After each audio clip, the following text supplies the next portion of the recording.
In this lecture, we'll be talking about Vespasian and the Flavian Dynasty. We'll begin by looking at Rome in 69 AD, and then turn to Vespasian and his efforts to establish a new family dynasty, the Flavians, and then look closely at the reigns of Vespasian and his two sons, Titus and Domitian. So Rome in 69. There was widespread devastation that had been caused in particular by the civil war that was fought between the forces of Vitellius and Vespasian in the city itself. But the city had really been a center of attack throughout that year. And there was a looming threat of extended civil war, despite the fact that Rome, the citizens, the Senate, had declared Vespasian as the new emperor. One of the things that this tumultuous year after Nero showed was a general lack of stability and a lack of internal unity that was troubling, that revealed a great weakness in the Roman Empire, and revealed the fact that despite its extent, its expanse, that the connection between Rome and the provinces was more tenuous than was probably acceptable, and that it was fairly easy for the provinces to revolt, to start to influence imperial politics in a way that was unacceptable to the Roman Senate.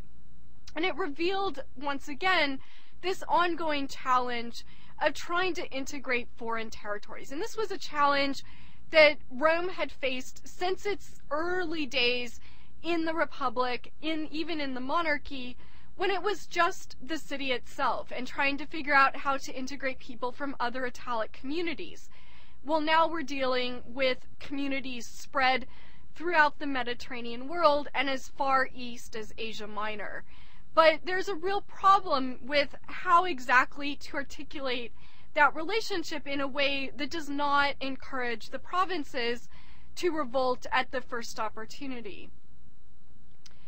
The year 69 also revealed a disheartening competition between the Senate, the Roman people, the Praetorian Guard, and the troops themselves to appoint the emperor. And we see that each of these forces had some say in who the emperor was at a given time. So, for instance, the Senate, who appointed Galba, but it's finally Vespasian's troops who declare him as emperor and managed to consolidate that by fighting a civil war with Vitellius and, in essence, forcing the hand of the Roman Senate and people to declare Vespasian emperor at the risk of an ongoing civil war.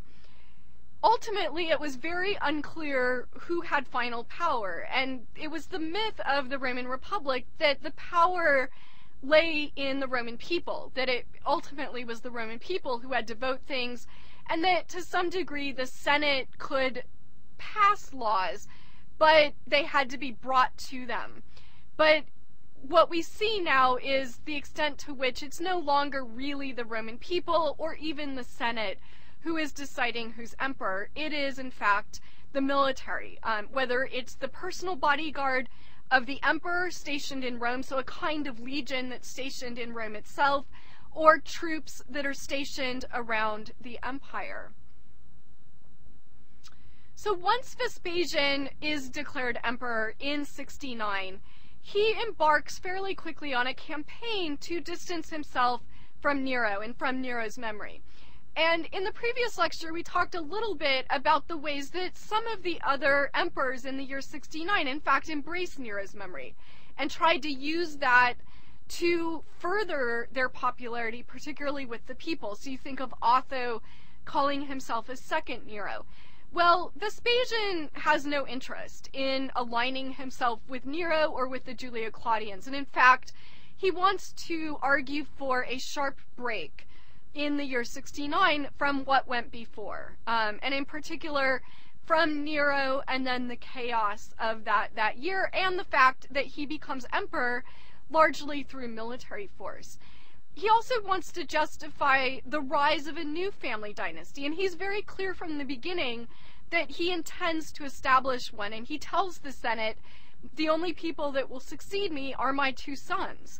So there's no pretense here that it's not going to be a family dynasty. Augustus, on the other hand, was much more subtle about how he managed to put in place a family dynasty. So we see now a kind of evolution where by 69, Vespasian feels fairly comfortable just coming out and saying he's going to establish a family dynasty, and the Senate essentially accepts this. Part of what Vespasian does after he's made emperor is build a temple of peace on land that was reclaimed from Nero's Golden House. So the land that Nero was using to build his enormous imperial palace, Vespasian reclaimed some of that land to build a temple of peace. So a move that is similar to some things that Augustus had done. Augustus also made much of the fact that he had pacified the Roman Empire. He made much of the fact that he had shut the doors of the Temple of Janus. Vespasian doesn't do exactly that, but he does align himself with peace and celebrates the fact that he has pacified the Roman Empire, and especially has pacified the city of Rome itself and brought peace to Rome after a period of chaos. He opens Nero's palace, the Domus Aurea, to the public. Now, one of the things that's a little bit complex about this is that Nero himself had already done so, but Vespasian sort of pretends that Nero hadn't done that and celebrates his own opening of it to the people and claims that he's taken something that was a private imperial residence and now given it back to the people. So in a kind of gesture that reverses Nero's claiming of the people's land for the construction of this imperial palace, Vespasian now gives that land back to the people. But again, one of the things that scholarship has shown us is that Nero had already done that. So Vespasian is carrying out a certain amount of deception here. He also dedicated a Colossus statue of Nero to the sun god, so had it reimagined as the sun god, a god that Roman emperors associated themselves with, the god Sol or Helios, and he had this statue placed right outside what is now the Colosseum, was known as the Flavian Amphitheater. And the image on your slide here is a bit of a fresco from Nero's Domus Aurea. It was a richly decorated palace.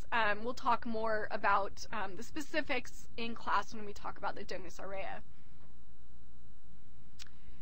It was clear with the rise of Vespasian that times were changing. We now have the institutionalization of the Principate. So a shift now from personal authority to legal authority. Augustus and the Julio-Claudians had ruled on the basis really of a personal authority, auctoritas. Vespasian now has the emperor's powers legalized. They're made law, where the Julio-Claudians were able to act on the basis of their maius imperium, this kind of somewhat abstract notion of just having more authority than everybody else. Now Vespasian has the emperor's powers named and made law. And the law that names these powers is called the Lex de Imperio Vespasiani, or the law concerning the power of Vespasian. And it's what specifies exactly what an emperor can and can't do. Whereas the Julio-Claudians, it was murkier. They could do whatever they wanted because they had maius imperium. So in some sense, what Vespasian is doing is actually also limiting the powers of the emperor. He adopts now the title of imperator. So whereas Augustus had very deliberately adopted the title of princeps in order to separate himself from his military past, from the bloody civil wars, and now was playing the role of the first citizen, Vespasian goes back to imperator, and is not so concerned about whether people will associate that with the fact that he basically took power of Rome as a military man.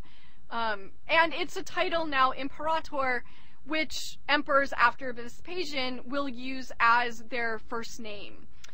He also celebrated himself as a new Romulus, and so especially on coinage was often represented as Romulus. And the idea here was that he was claiming to have refounded Rome, to be creating, he was a kind of second founder of the empire. And in some sense, when he institutionalizes the Principate, he is exactly doing that. He's also very careful about returning powers to the Senate and the equestrians, so bringing them back into imperial administration in a way that they had participated under Augustus, but under particularly Claudius and then Nero had lost significant powers and had been replaced by freedmen. Vespasian now gets the freedmen out and brings back the senators and the equestrians, and so, of course, makes them feel like they have more of a role in Roman governance. So one of the major military threats that Vespasian had to deal with in his reign was the Jewish revolt. And in fact, he had been sent to Judea by Nero in 66 to deal with the revolt. So this is why he was in Judea when he was declared emperor. But it was a pretty long-term military crisis for Rome, trying to pacify the province of Judea.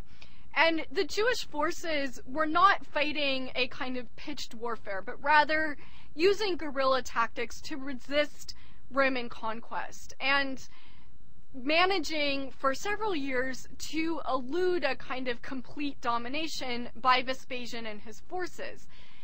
The revolt was very complicated, especially by the fact that there were in fact lots of rivalries between different Jewish sects, and so different sects would align themselves with the Romans. But it was a messy military situation that Vespasian was handling about as well as anybody could. In 70 AD, Vespasian realizes he needs to return to the west. He's been declared emperor, and he needs to go accept the title and also deal with a military crisis in Gaul and Germany, where there are still revolts happening as a carryover from the revolt of Vindex in 68. And so in 70, Vespasian is in the west, in Gaul and Germany, and Titus is still in Judea, his oldest son Titus. Titus storms Jerusalem, he devastates the city, he kills off many of its citizens, including many of its religious authorities, and he sacks and destroys the temple, the Jewish temple. And this was really significant in that this was the end of the Jewish temple. It was never rebuilt after this. And so it becomes a kind of remembrance for the Jews of the Romans destroying our temple. And in fact, it now means that Jews can no longer make sacrifices. They don't have a temple to do so. Pockets of resistance remained, so the revolt was not over in 70 when Titus destroyed Jerusalem and destroyed the temple. One of the most notable, memorable ones was in Masada in 73 when a group of pretty serious, committed revolters holed up in Masada in a fortress, refused to come out, taunted the Roman army that had Masada under siege, and eventually were told by Josephus, the historian, set everything on fire and committed mass suicide. So a kind of, probably the modern situation this recalls is when the Branch Davidians under David Koresh in Waco set their compound on fire. One of the interesting things about this, though, is that the archaeologists who've gone into Masada can't find any evidence of this. And so it does seem like this was actually an invention of Josephus. But certainly Masada becomes, again, a touchstone for Jews, where they remember that resistance. It's called to mind when they, in later generations, are being persecuted by Romans. It's used to encourage Jews to continue to fight against Roman persecution. It's also in this period when we see the Jewish diaspora really gaining momentum, and where we see then, as a result of the diaspora, the distinction between Jews and this sect of Jesus followers that become Christians, becoming more real, more obvious. It would still be about another 100 years before we could even begin to talk in serious terms about Christianity in the Roman Empire as something recognizably different from the Jews. But that beginning of the separation is happening now during the period of the Jewish revolt. The Jewish population was absolutely decimated by Vespasian and Titus's activities in Judea. One of the consequences of this suppression was that they were forbidden to gain new converts. This wasn't a horrible consequence in the sense that Judaism wasn't much about proselytizing. It was a religion that came from birth, not from getting converts the way that Christianity did. But it still was something that was put in place to prevent the Jews from regaining their power. It would take several more generations before the Jewish population would begin to be substantial again. One of the other interesting things about the Roman prohibitions is that they do not require the Jews to make sacrifice to the emperor. And it's one of the few groups that's actually excluded from this. And the reasoning why is that the Romans viewed Judaism as an antique religion, and were willing to respect the ancient traditions. They saw it as similar to their own. They would not give Christians the same rights. And in fact, the refusal to sacrifice to the emperor became one of the major reasons that Christians were put to death. They were found guilty of breaking a law requiring sacrifice and put to death. But Jews were excluded from this. And that exclusion goes back to the consequences in the aftermath of the Jewish revolt. And this is just a painting showing the triumph of Titus and Vespasian. They celebrated a month-long triumph back in Rome to commemorate in particular the suppression of the Jews. And this is Masada today, this Roman fortress where we supposedly had a mass suicide. As I said, the archaeology doesn't quite support this, but it's still nonetheless an impressive fortress. So some of the lessons that Vespasian learned on campaign, and in particular through his own rise to power, was the fact that it was going to be important to deal with revolts and to deal with the regional identity and loyalties of recruits. So Vespasian is the first to begin a practice of two things. One, only recruiting Roman citizens in the provinces. So not recruiting non-Roman citizens who lived in provincial territories, only those who were Roman citizens. And secondly, he begins to station these recruits in places other than their homeland. So if you're recruited from Gaul, you would be stationed in Italy. If you're recruited from North Africa, you might be stationed in Gaul. And the idea here, again, was to prevent these regional revolts as much as possible. He institutes the first paid professorships in Rome, in Greek and Latin. And Quintilian, who's pictured on the right-hand side of your slide, is the first to hold one of these Latin professorships. And this is a time when Rome doesn't have a lot of money. There's not a lot in the budget. In fact, it's really struggling. So it's interesting to see that Vespasian recognizes that part of a stable, functional community is giving professors money. Hint, hint. But really that he recognizes the value of education, even in a time when there's not a lot of money to go around. In order to fund things like the professorship, he increased taxes. And this was, in a way, made him a little bit less popular, but it was necessary. And one of the things that he increased taxes on was the sale of urine, which sounds a little funny to us. But remember that the Romans didn't have toilets. They would pee in chamber pots, and they would collect the urine and sell it because there was actually a pretty thriving market in urine. People would buy it and sell it to those who were in the cleaning business who wanted to extract the ammonia from it, which whitened the togas in particular. So one of the things that Vespasian is famous for is his pee-pee tax. And in fact, even today, if you want to find a toilet in Rome, that one of the pay toilets that are there for tourists, these are actually called Vespasianos, and so, named after Vespasian. One of the other things about Vespasian's taxes, though, he spared the doctors and the teachers. Again, trying to create a society in which healthcare and education were valued. So this speaks in some interesting ways, in fact, to our contemporary times. Not that I want anybody to start taxing our pee-pee, but the notion of what sorts of disciplines and occupations that you put a value on. And interesting that for Vespasian, the value is put on health and on education. He also expanded the civil bureaucracy, so just the people that did the business helped keep Rome running. This was necessary. Rome, particularly under Nero, had fallen sort of into chaos to some extent. It wasn't being run very well, and that was partly why there were money problems. He expands that civil bureaucracy, which also creates job opportunities for equestrians. And part of what Vespasian did to try to get the economy stimulated was create jobs.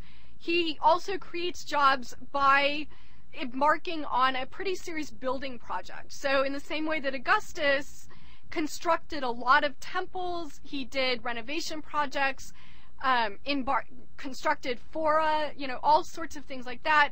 So does Vespasian. Lots of public buildings, also some private buildings. And the idea here was to employ the lower classes, so get people working and get money back into the economy after the fire of 64 had so severely disrupted it. So after Vespasian has ruled for a good long period of time, from 69 to 79, so a good decade, he identifies his son Titus as his successor. And there's a very smooth transition from Vespasian's death to Titus. And it's clear to everybody that Titus is Vespasian's right-hand man. He's the one qualified for the job. He's been primed for the job. There was a second son, Domitian, who really hadn't been primed for the job, and we'll talk about that in a bit. But Vespasian dies, and Titus takes over. Titus had served with Vespasian in the military. He had served on his own. Remember, he's the one that is responsible finally for suppressing the revolt in Judea. So he's ready for the job. But he has some pretty serious misfortune. As soon as he takes office in 79, there is a massive natural disaster when Vesuvius down on the Bay of Naples erupts. It buries several cities, including very famously Pompeii and Herculaneum, and you can go see these cities now. They were well preserved because they were buried in ash. But there was large-scale death and destruction down on the Bay of Naples, and this caused then sort of people to be homeless, need public assistance, and it was a crisis that Titus had to deal with. And then the year after that, there was a serious fire in Rome itself. So again, another natural disaster, and he was capable of dealing with these, but it was a shock to have to deal with them. And he was more, his strength was in suppressing military revolts. And so now he's really having to deal with matters on the home front. He became ill shortly after taking office, so in 81 becomes ill. It's unclear exactly what was wrong, but he seems to have died of natural causes, and died rather unexpectedly. He'd not yet groomed a successor. He hadn't prepared Domitian for taking office. He barely got in himself.